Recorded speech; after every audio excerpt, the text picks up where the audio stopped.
Hey everybody, Jake here from Bearded Gear, and I've got a first impressions to do for you on this Olamic Wayfarer 247s. S is for sheep's foot. I just said sheep's foot, but it's a Sheepscliffe. Spoiler alert, I guess it's not a spoiler, I already showed you. This is the sheep's foot blade shape, Sheepscliffe, which happens to be my favorite blade shape, not only on the Wayfarer, but one of my favorite blade shapes in existence. I just think it is such a cool looking blade, and I have found it to be very, very functional. So let's break this knife down a little bit real quick. I just recently traded for this knife. I opened it up yesterday, and as I mentioned in my unboxing, this is my third Wayfarer. The first one I had was also a sheep's foot. Sheepscliffe. And it was kind of like a stone-washed gray color, both on the blade and on the handles. I think this handle finish, this kind of grain you'll see here, is called Kinetic Earth. I'm almost positive. I really hope I'm not wrong. My first one, I should say, had this finish as well, and it had a couple of speed holes drilled in, and it was just a really, really gorgeous knife. Ended up selling that. Anyways, I don't have it anymore. And then just like less than a month ago, I got another one. From my buddy Tino.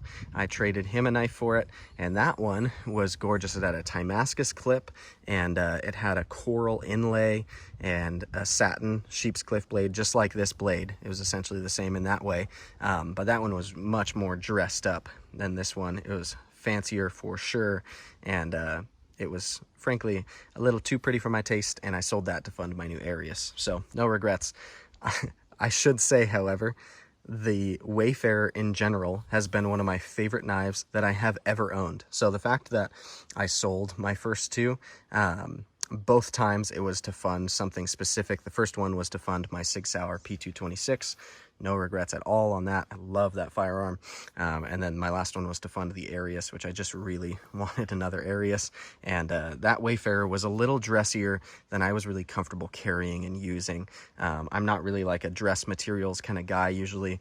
So this one should be a much better, kind of happier place for me to actually use and carry and enjoy, and I'm looking forward to it this go around. So as you can see, this one is anodized, this really cool bronze. It has what I think is called Kinetic Earth finish, this kind of like grainy, I think it looks really cool. It's almost like wood, but this is indeed titanium. Do not be fooled.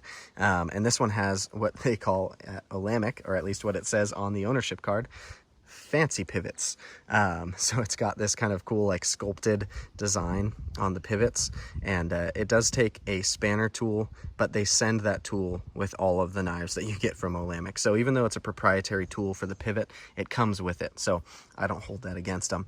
It also has this kind of same sculpting, I guess not really the same, but a similar sculpted pattern on the clip, and then that is again present on this back spacer. I think it makes the back spacer look kind of rock-like. I really like it. I guess the clip as well. I think it looks really cool the way that it's all sculpted. I love the way that their back spacers fit. There's a little bit of space on either side of it, and it's totally uniform.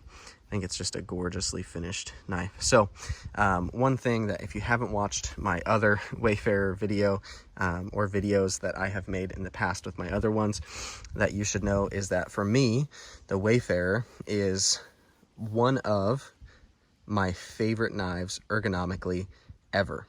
The way that this handle fits my hands is borderline perfection. Sorry, I just heard twigs cracking behind me. I hope it's a bird. If I die, I die, and you'll know I called it. Anyways, the ergonomics on the Wayfarer 24/7, it's so good for my hand. The way that this curve sets into my palm feels like butter. The way that my foremost finger, my pointer finger, goes into this, I don't know if, I never know whether I should call that a choil. I feel like this is a forward choil. Is this a rearward choil? I don't know. Goes into this cutout here. It feels perfectly molded to the thickness of my finger. The way that the flipper tab has no jimping or anything, and it acts as a guard right there, just feels super locked in. It's not uncomfortable at all. I do not mind that that flipper tab is there. It's a comfortable spot for my finger to land. And then the way that this cut is made for the other three fingers to land, it's just for my hands, granted, your hands may be different than my hands. I usually wear a medium glove, but I fill it out nicely, if that makes a difference. My hands are not skinny or thin. The way that my hand wraps around this, it just feels magnificent. I really love the ergos on the Wayfarer 247s. It's fantastic in my opinion. This one being it doesn't have speed holes, it doesn't have anything milled out of it. It's one of the heavier versions you could get, if not the heaviest, because it's all just solid, there's no internal milling. But this knife still doesn't feel overly heavy to me. It certainly feels kind of like it's got this rear heaviness to it because of all the material back here. It's where the handle gets the thickest, and it's got the clip and the back spacers back there. So it gives this knife a really cool, like, it makes the blade feel super light and agile, and like you can just do more with it than you could if the whole thing felt heavy. I don't know, I usually like it when knives feel super neutral and balanced, but the way that this handle is shaped and then the way it rests in my hand with a little bit of weight there, it just works so well for me. I really appreciate the feel of this knife in hand. And then just look at it. This thing aesthetically, I don't know. If you don't like it, then our tastes are very different, because I think this knife is gorgeous. I think it's not even borderline artistic. I think it is artistic. I got a little friend there. But yeah, I think the satin blade finish is my favorite. My first one that I had was stone washed. I'm not generally a very big like acid stone washed finish kind of guy. I find that it shows wear faster, even though it's kind of like pre-beaten up. I like satin a lot better for actual use.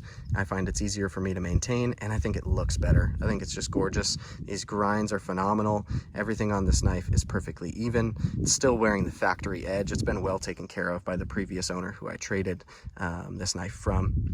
And it works for me so well. The clip, I also find, is very functional. It doesn't have the thickest space between scale and clip, but on most like titanium clip knives, I don't find you get more than that either. So for it being like a solid piece held up by some studs and then a ceramic bearing up here, it functions great. This one does sit just barely off the scale. You can hear if I tap that, yeah, I'm closing that gap, but it doesn't feel loose in any way, and it's got good retention in pocket.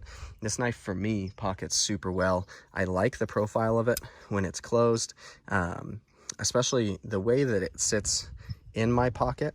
I find that it kind of tucks the flipper tab this way, so when I reach my hand past it to get my wallet, which shares a pocket with my knives, it's not uncomfortable for me to get to my wallet or anything like that. It's so functional for me. I mentioned in my unboxing, I think that the Wayfarer belongs in the conversation with knives like the Chris Reeve knives Sebenza. In fact, I did a head-to-head between the last Wayfarer I had and the Sebenza while I was borrowing it. I think it belongs in the conversation with the XM18 from Hinderer. I think it belongs in the conversation with the Strider SNG. This knife is not fully made in California. Olamic has, I think they're like water jetting, and they're rough like pieces created in Italy from what it says on their website.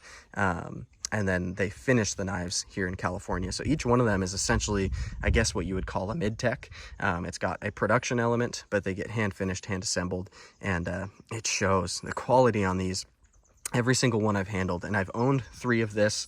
I've had 1 Swish, and I've handled a bunch of their models at California Custom Knife Show, 2 years in a row.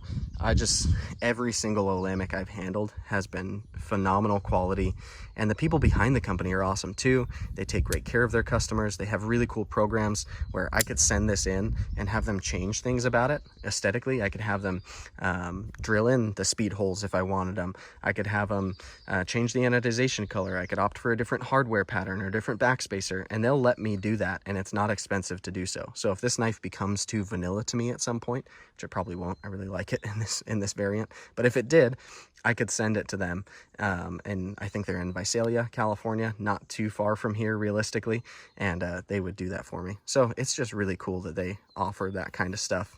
But yeah, this knife, on first impressions, it's like my other Wayfarers. I'm not going to go too deep into it. I will do a full review soon, but on first impressions, this is everything that I expect and love out of a Wayfarer. I just appreciate this knife's design. I like the way that it feels in my hand. I like the way it performs when I cut with it, and I'm really glad that I have one in my collection again. I feel like there should be a permanent place in my collection for a Wayfarer, so maybe this will finally be the one that just stays forever, because I think this spec really works for me, and yeah, I just love this knife. So that'll be that. Those are my first impressions on the Olamic Wayfarer 247s, and it is awesome, and holes are greater than studs.